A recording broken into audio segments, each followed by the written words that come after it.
for me, being a pastor, especially of larger churches, it has a tendency to fuel the false self, meaning the self that I want other people to perceive, this together person or a successful pastor, somebody who's helpful all the time for the right motive.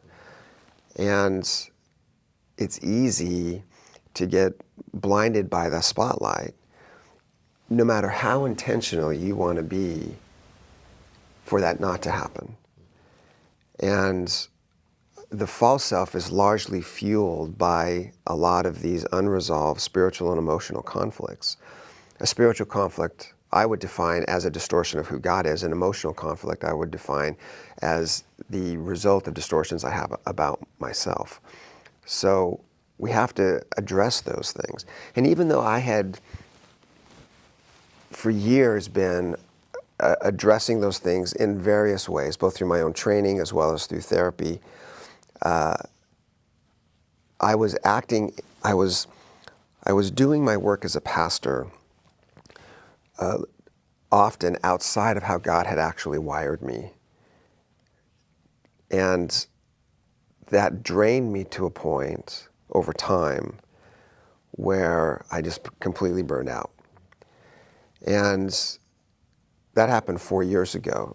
Today, as I look back on those years, I think I have a clear perspective of what was going on.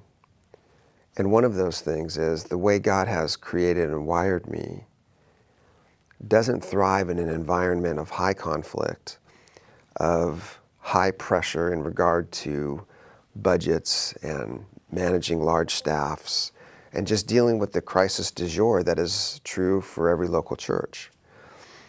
I'm much more oriented towards relationship, working with people one-on-one, doing a deep dive into their perceptions of God, helping them come to grips with their own emotional and spiritual distortions so that they can be free to really walk in Christ and live the kind of life that He has made available for them to live, which is the abundant life.